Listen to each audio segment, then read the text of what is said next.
Hi guys, ഈ പഴയ പോട്ടൊന്ന് beautiful ആക്കി എടുത്താലോ? ഈ പോട്ടിന് ശരിക്കും വർഷങ്ങളുടെ പഴക്കമുണ്ട്. ഇത് ശരിക്കും ഞാൻ പണ്ട് എൻ്റെ അമ്മാമ്മ വീട്ടിൽ നിന്ന് എടുത്തോണ്ട് വന്നതാണ്. അപ്പം മാമൻ്റെ കുറച്ച് ഗാർഡനിങ് പരിപാടികളുടെ ബാക്കി പത്രമായിട്ട് അതവിടെ കിടന്ന് വെറുതെ ചീത്തയാവുന്നുണ്ടപ്പോൾ ഇഷ്ടം തോന്നിയ അപ്പോൾ തന്നെ ഈ ഒരു ആർട്ട്, ഇതേ സെയിം ആർട്ടിൻ്റെ ഐഡിയ മനസ്സിൽ തോന്നിയിട്ട് എടുത്തുകൊണ്ട് വന്നതാണ്. പക്ഷേ പിന്നാകട്ടെ എന്ന് വിചാരിച്ച് എൻ്റെ വീടിൻ്റെ മുറ്റത്ത് ഇത് കിടന്ന് കുറേ മഴയും വെയിലൊക്കെ കൊണ്ടാണ്. അപ്പോൾ ഞാൻ അടുത്തിടയ്ക്ക് വീട്ടിൽ പോയപ്പോൾ ഈ വെറുതെ പല്ലേച്ചുകൊണ്ട് ഇരിക്കുമ്പോൾ മുറ്റത്ത് ഇത് കിടക്കുന്നുണ്ട്, മണ്ണൊക്കെ കയറി കിടക്കുന്ന കണ്ടപ്പോൾ എടുത്തുകൊണ്ട് വന്നു. ഇനി ഇതിനകത്ത് എന്തെങ്കിലും ചെയ്യാനുള്ള സമയം എപ്പോഴായിരിക്കും ആയിട്ടുണ്ടാവുക, എന്തായാലും ഞാൻ എടുത്തുകൊണ്ട് വന്നു. അപ്പം ഞാനിത് കുറേ തവണ കഴുകി നോക്കി, പക്ഷെ ഒരു രക്ഷയില്ല, ഇതിൻ്റെ കംപ്ലീറ്റ് അഴുക്കൊന്നും പോകുന്നില്ലായിരുന്നു. അല്ലെങ്കിൽ ഇതിനെ നാച്ചുറൽ കളറിൽ വെച്ചിട്ട് തന്നെ എന്തെങ്കിലും ആർട്ട് ചെയ്യുള്ളായിരുന്നു. പക്ഷേ ഇതിപ്പോൾ പോകാത്തത് കൊണ്ട് ഞാൻ പിന്നെ ഒരു വൈറ്റ് ബേസ് കൊടുത്തു. അപ്പോൾ ഞാൻ കൊടുത്തിട്ടുള്ളത് നോർമൽ അക്രൈലിക് പെയിൻ്റ് അല്ല, ഓയിൽ ബേസ് പെയിൻ്റ് ആണ്. അപ്പോൾ ഒരു നല്ലൊരു ഫിനിഷിങ് കിട്ടാൻ വേണ്ടി, ഇത് ഇത്ര റഫായിട്ട് ഇടയ്ക്കൊക്കെ പൊട്ടിയൊക്കെ ഇരിക്കുന്നത് കൊണ്ട് എനിക്കൊരു നല്ലൊരു സ്മൂത്ത് ഫിനിഷ് കിട്ടാൻ വേണ്ടിയിട്ട് ഞാനൊരു oil base paint white apply ചെയ്തു, ഡ്രൈ ആക്കി എടുത്തു. അതിനുശേഷം ഞാനൊരു ഓറഞ്ച് അക്രൈലിക് കളറ് അപ്ലൈ ചെയ്തു, സ്പോഞ്ച് വെച്ചിട്ടാണ് അപ്ലൈ ചെയ്തത്. ഇത്ര ഡാർക്ക് അല്ല കേട്ടോ, ഈ വീഡിയോക്കകത്ത് എത്ര എൻ്റെ ഫോണിൽ നിന്ന് എടുത്തിട്ടും ഈ ഒരു കളർ അത്ര ഡാർക്കായിട്ടാണ് ഫീൽ ചെയ്യുന്നത്. ഞാൻ 2 കോട്ടിങ് കൊടുത്തിട്ടുണ്ട്. 2 കോട്ടിങ് കൊടുക്കുമ്പോഴേക്ക് ഒരു റെഡിഷ് ഓറഞ്ചിലാണ് കാണുന്നത്, പക്ഷേ അല്ല, ഒരു ലൈറ്റ് ഓറഞ്ച് ഷെയ്ഡേ കൊടുത്തിട്ടുള്ളൂ. ഒരു പോട്ടിൻ്റെ കളറിൻ്റെയൊക്കെ ഒരു ഏകദേശം ഷെയ്ഡ് വരുന്ന രീതിയിലാണ്. അപ്പോൾ ഈ ബോട്ടിലെ കളേഴ്സൊക്കെ നല്ലപോലെ ഒന്ന് ഡ്രൈ ആയതിന് ശേഷം ഞാൻ വരയ്ക്കാൻ ഉദ്ദേശിച്ച സാധനം ഞാൻ ഫസ്റ്റ് പെൻസിൽ വെച്ച് ഞാനൊന്ന് ജസ്റ്റ് ഒന്ന് വരച്ചു കൊടുക്കുന്നുണ്ട്. അതിനുശേഷമാണ് ഈ ഒരു സ്ഥിരം ഞാൻ യൂസ് ചെയ്യുന്ന ഈ ഒരു ജെൽ പെൻ വെച്ചിട്ട് അതിൽ വരയ്ക്കുന്നത്. അപ്പോൾ ഞാൻ ഈ വരയ്ക്കുന്നത് വാളി ആർട്ട് എന്ന് പറയുന്ന ഒരു തരം ആർട്ട് ടൈപ്പാണ്. ഇത് ഒറിജിനേറ്റ് ചെയ്തിട്ടുള്ള മഹാരാഷ്ട്രയിലെ വാളി പീപ്പിൾ എന്ന് പറയുന്നത്, വാളി ഗോത്രവർഗ്ഗക്കാർ ഉണ്ടാക്കിയിരുന്ന ഒരു തരം പെയിൻറ്റിംഗ് ആണ് പണ്ട് ചെയ്തിരുന്നത്. അതായത് 2500 BC 3000 BC കാലഘട്ടത്തിനിടയിലാണ് ഇത്തരത്തിലുള്ള ഒരു പെയിൻറ്റിങ് ഫസ്റ്റ് ടൈം അവർ ഇൻട്രൊഡ്യൂസ് ചെയ്യുന്നത്. അങ്ങനെ ഒരുപാട് പഴക്കമുള്ള ഒരു ആർട്ട് രീതിയാണ് ഈ ഒരു വാളി ആർട്ട് എന്ന് പറയുന്നത്. അപ്പോൾ ഇതിൻ്റെ ഒരു പ്രത്യേകത എന്താണെന്ന് വെച്ചാൽ ഇതിൽ സ്ക്വയേഴ്സ്, റെക്റ്റാങ്കിൾസ്, സർക്കിൾസ്, ലൈൻസ് അങ്ങനെയൊക്കെ ഉള്ളൂ. വേറെ നമ്മൾ ഈ നോർമൽ വരയ്ക്കുന്ന പോലെയുള്ള ഒരു ചിത്രരചനാ രീതിയല്ല ഇത്.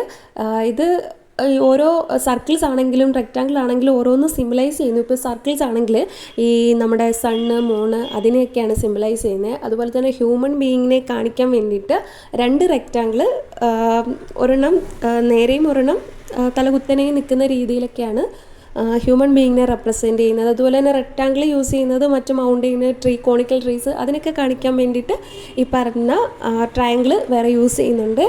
ഈ വാളി ട്രൈബ്സ് എന്ന് പറയുന്നത് ഇന്ത്യയിലുള്ള വലിയ ഗോത്രവിഭാഗങ്ങളിൽപ്പെട്ട ഒരു വലിയ ഗോത്രവിഭാഗമാണ് ഈ ഒരു വാളി എന്ന് പറയുന്നത്.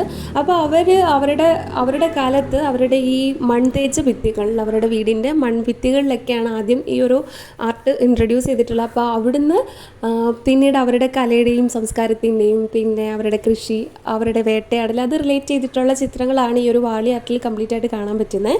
അപ്പോൾ ഈ വാളി ആർട്ട് അവരവരുടെ കുടിലുകളുടെ മൺഭിത്തികളിലാണ് ആദ്യമായിട്ട് വരച്ചത്.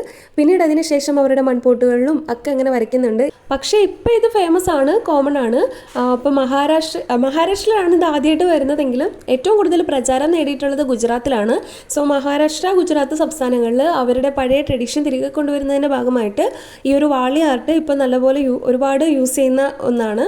പണ്ട് അമ്മമ്മ വീട്ടിൽ നിന്ന് എടുത്തുകൊണ്ട് വരുമ്പോൾ ഈ പോട്ട് കണ്ടപ്പോൾ തന്നെ എൻ്റെ മനസ്സിൽ തോന്നിയ ഐഡിയ ഈ ഒരു വാളി ആർട്ട് വരയ്ക്കാമെന്നാണ്. പക്ഷേ അപ്പം ഞാൻ കരുതിയത് ഇത് വളരെ സിമ്പിളാണെന്നാണ്. പക്ഷേ അല്ല. ഈ ഒരു പോട്ടിൻ്റെ പുറത്ത് വരയ്ക്കാൻ, നോർമലി വരയ്ക്കാൻ വലിയ പ്രയാസമൊന്നുമില്ല. പക്ഷേ ഈ പോട്ടിൻ്റെ പുറത്ത് വരയ്ക്കാൻ നല്ല പാടായിരുന്നു. കാരണം ഈ ഒരു ആർട്ടിൻ്റെ പ്രത്യേകത പറഞ്ഞല്ലോ, സിമ്പിൾസ് ആണ്. അപ്പോൾ സ്ക്വയേഴ്സ്, റെക്റ്റാങ്കിൾസ് ഒക്കെ വരയ്ക്കുമ്പോൾ ലൈൻ നല്ല പെർഫെക്റ്റ് ആയിരിക്കണം. പക്ഷേ ഈ പോട്ടിൻ്റെ മേലെ ആ പരിപാടി നടക്കില്ല. ലൈൻ കംപ്ലീറ്റ് വളഞ്ഞൊക്കെ പോകുന്നായിരുന്നു. അതിൻ്റെ കൂടെ ഞാൻ സ്പോഞ്ച് വെച്ചിട്ട് കളർ അപ്ലൈ ചെയ്തതുകൊണ്ട് സ്പോഞ്ച് വെച്ച് ചെയ്തില്ലെങ്കിൽ അതിൻ്റെ ഫിനിഷിങ് കിട്ടില്ല, ഒരു പോട്ടിൻ്റെ ഒരു ഫിനിഷിങ് വരത്തില്ല. പിന്നെ സ്പോഞ്ച് വെച്ച് ചെയ്തത് കൊണ്ടും ആ കളർ ഇങ്ങനെ അതിൽ ഒരു ലൈൻ വരയ്ക്കുന്നത് നല്ല ബുദ്ധിമുട്ടായിരുന്നു. ഒരു പെർഫെക്റ്റ് ലൈൻ കിട്ടുന്നില്ലായിരുന്നു. നോർമൽ വരയ്ക്കുമ്പോൾ ഇത്ര പ്രയാസമില്ല. സോ ഞാനിത് ഈ ഒരു പോട്ടിനകത്ത് വരയ്ക്കാൻ നല്ല കഷ്ടപ്പെട്ടു. പക്ഷേ ഔട്ട്പുട്ട് സാറ്റിസ്ഫൈയിങ് ആയിരുന്നു. ഞാൻ ജെൽ പെന്ന് വെച്ച് ഈ പാറ്റേൺ എല്ലാം വരച്ച് കംപ്ലീറ്റ് ചെയ്തതിന് ശേഷം പിന്നെ ഈ ഒരു മാർക്കർ പെൻ വെച്ച് അതിൽ കംപ്ലീറ്റ് ആയിട്ട് ഈ ഒരു ബ്ലാക്ക് ഷെയ്ഡ് അപ്ലൈ ചെയ്ത് കൊടുക്കുന്നുണ്ട്. നിങ്ങൾ യൂസ് ചെയ്യുന്ന മാർക്കർ സ്പ്രെഡ് ആകുന്നതാണോ എന്ന് എവിടെയെങ്കിലും ചെക്ക് ചെയ്ത് നോക്കിയതിന് ശേഷം മാത്രം ബോട്ടിൽ അപ്ലൈ ചെയ്യുക. ഞാൻ ആദ്യം യൂസ് ചെയ്ത മാർക്കർ എനിക്ക് സ്പ്രെഡ് ആകുന്നുണ്ടായിരുന്നു. സോ ഞാൻ പിന്നെ അത് മാറ്റി അടുത്ത മാർക്കർ യൂസ് ചെയ്യാണ് ചെയ്തത്.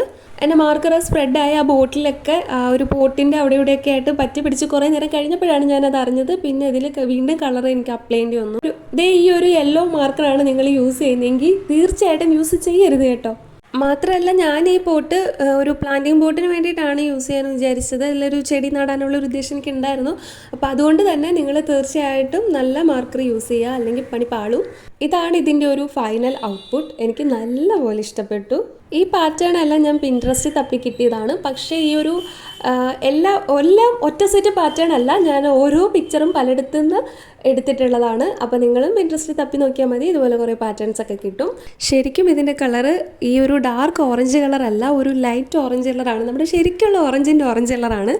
ഒരു ലൈറ്റ് കളറിലേ ഇതത്ര ഭംഗി ഉണ്ടാവുള്ളൂ. ഈ ഒരു വീഡിയോയിൽ ഇങ്ങനെ ഡാർക്ക് കളറായിട്ട് കാണുമ്പോൾ തന്നെ അത്ര രസമില്ല.